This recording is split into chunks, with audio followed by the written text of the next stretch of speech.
అత్తమ్మ అత్తమ్మ నీకు నచ్చిన వంట ఏమన్నా చేయనా అనేసి అడిగినా మా అత్తమ్మను. మా అత్తమ్మ నాకు నచ్చిన వంట నువ్వెందుకు చేస్తావమ్మా, మీ ఆయనకు నీ కూతురుకు నచ్చిన వంటే చేస్తావు అనేసి అనింది. నిజమే కదా అనేసి నేను నిజమేలే అత్తమ్మ అనేసి అన్నాను. అన్న తర్వాత మా పాపనైతే అడిగాను, నీకేం వంట చేయాలి అనేసి. నాకు ఏం చేస్తావు మమ్మీ, మొన్న పండగకు గులాబ్ జామ్ చేయి మమ్మీ అంటేనక చేయను, దీపావళికి చేస్తలే అంటే దీపావళి కన్నా చేయి మమ్మీ అంటేనక దీపావళికి పొద్దులే క్యారెట్ హల్వా చేసుకుందాము అంటివి, ఇప్పుడు గులాబ్ జామ్నే చేయి మమ్మీ అనేసి అనింది మా పాప. సరే మా పాపను అడిగాను కదా, ఇంకా మా ఆయన కూడా అడుగుదాము అనేసి, బావా ఏమన్నా స్వీట్ చేయాలనుకుంటున్నా, నీకేది ఇష్టమో చెప్పు చేస్తాను, పాపకేమో గులాబ్ జామ్ చేయాలంట, అత్తమ్మ అయితే ఏం చెప్పలేదులే అనేసి అంటే మా ఆయనేమో గులాబ్ జామున ఏం బాగుంటుంది, ఊరికి తీయగా ఉంటుంది, దానికన్నా బెస్ట్గా రసగుల్ల మేలు కదా అనేసి అన్నాడు మా ఆయన. అవునా అనుకుంటుని. ఇంకా అంతలోపే మా పాప వచ్చేసి, అమ్మ చేస్తున్నావేమి అనేసి అడిగింది. లేదమ్మా మీ నానేమో ఇది చేయమంటున్నాడు, నీకు కూడా ఇష్టమే కదా రసగుల్ల చేయమంటావా అన్నాను. డాడీకి ఇష్టమైతే నాకు కూడా ఇష్టమే మమ్మీ, చెయ్యి అని చెప్పింది మా పాప కూడా. ఇంకా చెయ్యి అన్న తర్వాత ఊరుకుంటామా, లీటర్న్నర పాలు తెచ్చినాను. లీటర్న్నర పాలు అంటే 3 అర-లీటర్ ప్యాకెట్లు అండోయ్, ₹105 పెట్టి తీసుకొని వచ్చినాను. తెచ్చిన తర్వాత ఒక అర-లీటర్ పాలతో అయితే ఇంకా పెరుగు అయితే పెట్టేశాను. ఇంకా 1 లీటర్ పాలు అయితే ఇంకా ఇలా ఒక ఏషాల పోసి స్టవ్ మీద అయితే పెట్టాను. ఈ పాలన్నీ బాగా మరగాలి కదా, అందుకోసం అనేది వెయిట్ చేస్తూ ఉన్నాను.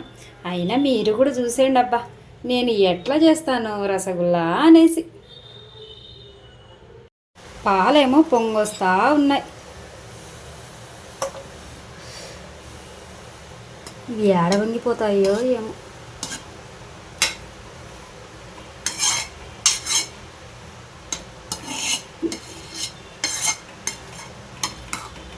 పాలు అనేది సిమ్లో పెట్టేసుకొని నిదానంగా నిబ్బరంగా అయితే కనుక కాన్ చేశాను. టైం అయితే అమ్మో ఇంట్లోనే గ్లాసులలో పడిపోతున్నాయి. టైం అయితే చాలా అంటే చాలా పట్టేసింది. పాలు పొంగిపోతాయేమో అనేసి గబా అనేసి గ్యాస్ ఆఫ్ చేశానండోయ్. ఇంత నిదానంగా గాంచిన తర్వాత ఇందులోకి అనేది మనము పాలు అనేది ఇరుగొట్టుకోవాలి కదా, అందుకోసం అయితే నిమ్మకాయన వండుకోవచ్చు, లేదా అది వెనిగర్ ఉంటుంది కదండి, వాటర్ మాదిరి, దాని పేరు వెనిగరే అనేసి నేను అనుకుంటున్నా. అది అనేది వేసినా కూడా అనేది పాలు ఇరిగిపోతాయి. చూడండి నేనైతే ఒక సగం నిమ్మకాయ అనేది వండుతూ ఉన్నాను. ఇది వచ్చేసి గింజలు తీసి పిండుకోవాలి, లేకపోతే కనుక మనకు మొత్తం అనేది గింజలు లోపలనే ఉండిపోతాయి. తినేటప్పుడు ఏమవుతుందంటే చేదుగా తగులుతుంది. ఒక సగం నిమ్మకాయ విండేసుకున్న తర్వాత కొద్దిసేపు ఆగి సరిపోకుంటే అంటే పాలు అనేది ఇరగకుంటే కనుక ఎక్కువగా మిగతాది కూడా అనేది వండుకోవచ్చు. ఇరుగుతున్నాయండి చూడండి. నాకు ఇలా పాలు ఇరగొట్టాలంటే కనుక అస్సలు విరగొట్టబుద్ధి కాదండి, కానీ మనకు నచ్చిన స్వీట్ చేసుకోవాలి అంటే కనుక తప్పదు కదా.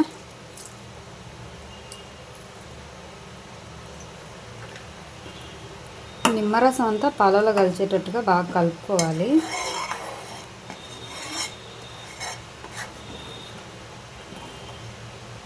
నాకు తెలిసినంతలో ఒక్క నిమ్మకాయ అనేది సరిపోలేదండి, ఇది ఇంకొకటి అనేది తీసుకున్నాము.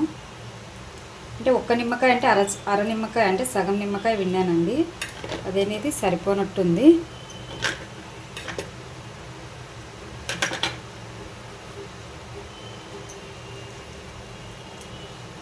నాకైతే డౌట్గా ఉంటుంది నిమ్మరసం పిండేటప్పుడు ఎక్కడ ఇత్తనాలు పడిపోతాయో అనేసి. మనము కలిపేటప్పుడు కనిపిస్తే పర్లేదండి, పొరపాటున కనిపించకపోయినదనుకోండి మొత్తం అనేది వేస్ట్ అయిపోతుంది.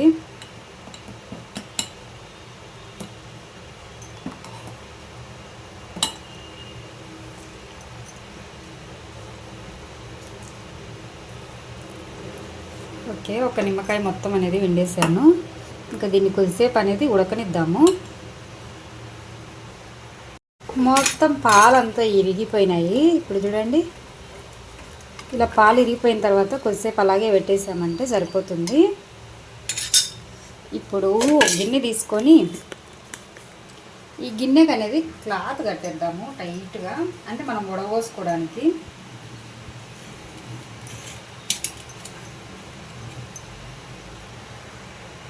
టైట్గా అంటే అంత టైట్గా అవసరం లేదు, ఏమంటే జారిపోకుండా ఊరికి అలా చుట్టేసామంటే సరిపోతుంది.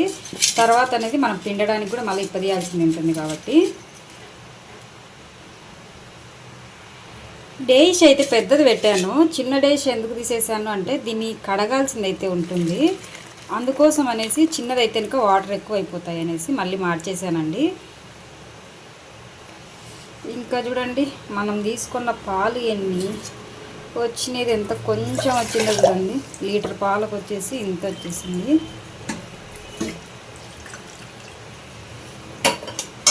ఇది వచ్చేసి కలర్ ఇక్కడ కనిపిస్తుంది కదా, అది పాలదే అండి. మనం నిదానంగా గాంచాం కదా, పాలు అనేది కింద అడుగు అంటేసాయి. ఇప్పుడు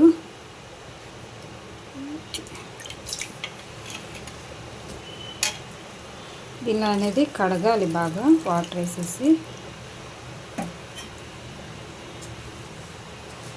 జాగ్రత్తగా బయటికి అయితే తీద్దాము.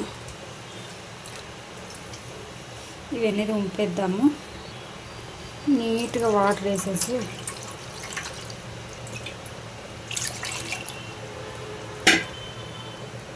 ఇది వాటర్ వేసి ఎందుకు గడగాలి అంటే కనుక మనకు వచ్చేసి పులుపు తగలకుండా అండి, నిమ్మకాయ వేసేసాం కదా అందుకని పులుపు తగలకుండా. స్వీట్ కదా మనం చేసేది, పులుపు తగిలిందంటే కనుక ఈ స్వీట్ అంతగా పాడైపోతుందండి, తినడానికి కాదు.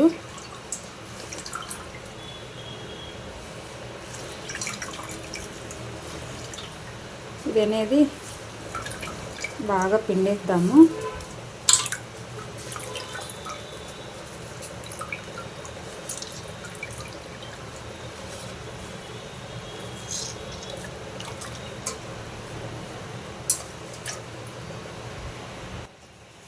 పిండిన తర్వాత దీని మీద ఇది పెట్టేద్దాము. నిలబడు డేషాల తర్వాత డేషాలు మార్చాల్సి వస్తుంది.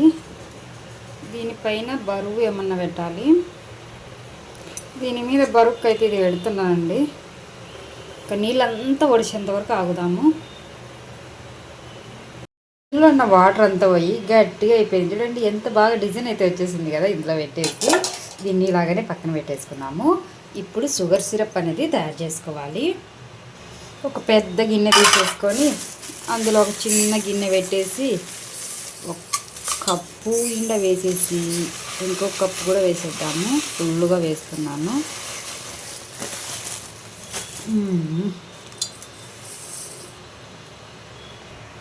ఇప్పుడు ఇందులో వాటర్ వేసేద్దాము. మనం 2 కప్పులు వేసాం కదా, 2 కప్పులకు 6 కప్పుల వాటర్ వేయాలి.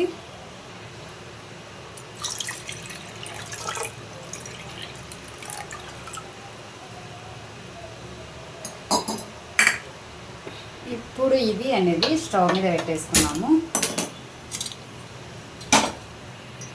ఇలా స్టవ్ మీద పెట్టేసి చక్కెర కరిగేంత వరకు కలుపుకుంటూ ఉండాలి.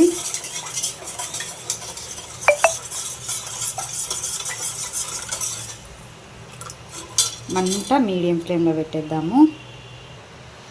ఇప్పుడు దీన్ని అనేది ఓపెన్ చేద్దాము. పన్నీర్ మాత్రం అయిపోయిందండి. ఇంకా పన్నీర్ కూడా సేమ్ ప్రాసెస్సే, మనకు పెద్దగా ఏమి ఉండదు, సేమ్ ప్రాసెస్సే పన్నీర్ కూడా. దీన్ని ఇలాగే ముక్కలు ముక్కలు కట్ చేసామంటే ఇంకా పన్నీర్ మాత్రం వచ్చేస్తుంది చూడండి.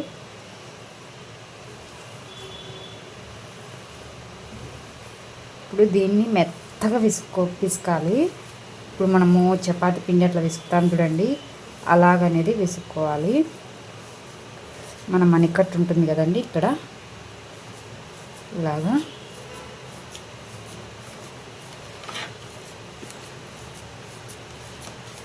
రొట్టె పలక మీద వేసేసి ఇలా మెత్తగా కలిపేసేయాలి.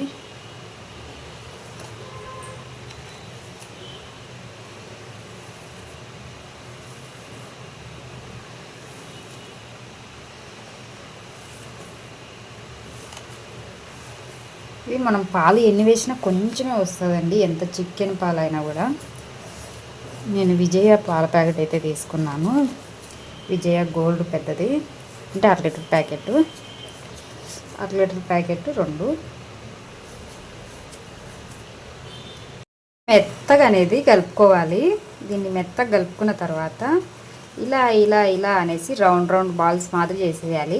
ఆల్రెడీ నేను సగం చేసేసానులేండి, ఇంకా మీకు కూడా చూపించాలి కదా అన్నట్టుగా చూపిస్తున్నాను. చూడండి, ఇలా రౌండ్ రౌండ్గా చేసేసుకోవాలి. ఇంకొకటి ఏంది అంటే ఫ్రెండ్స్, నేను ఇందాకనే ఒక యాలకుల ప్యాకెట్ కొనుక్కొని వచ్చినాను, కానీ యాలకుల ప్యాకెట్ ఎక్కడ పెట్టినానో గుర్తు రావట్లేదు. అసలు మతి మార్పులు వచ్చేసింది. చాలా సేపు నుంచి వెతుకుతా ఉన్నాను. పిండి కలిపినాల ఉంచి, ఇది పిండి కదలండి, ఇది కలిపినాల ఉంచి వెతుకుతూనే ఉన్నాను, దొరకట్లేదు. ఎక్కడ పడేసినానా లేదా, ఏ కళ్ళ ముందరనే ఉంటుంది, కనిపించదు అసలు. ఈ యాలక్కల కోసం ఏం చేయాలనో అర్థం కాదు. యాడ పడేసినాను, కొంపదీసి డస్ట్బిన్లో వేసినాను, ఏమో కూడా అర్థం కాదు.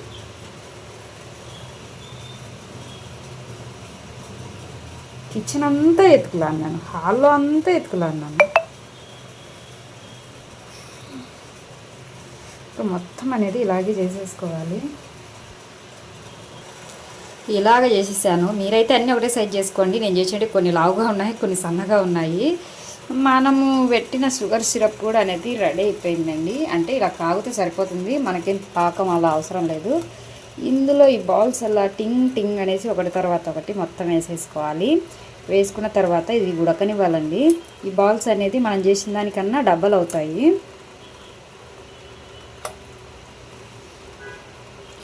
అంత లోపల ఈ డబల్ అయ్యే లోపల నేను యాలకుల ప్యాకెట్ ఎత్తుకులాడతాను. మళ్ళీ నాకు ఈ యాలకుల ప్యాకెట్ మీద ఆలోచన పడి అసలు అర్థం కావట్లేదు, యాడేసినానో గుర్తు రావట్లేదు అసలు.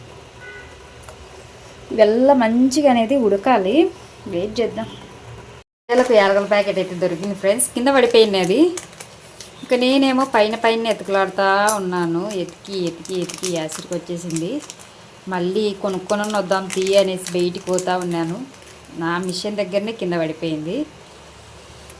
అమ్మా, నా అదృష్టం బాగుంది. ఈ యాలకులు అనేది ఇందులో వేసేసుకున్నాము. కొంచెం ఇలా చుంచి వేసేసుకుంటే సరిపోతుంది. ఇది వచ్చేసి ఫ్లేవర్ కోసమే అండి.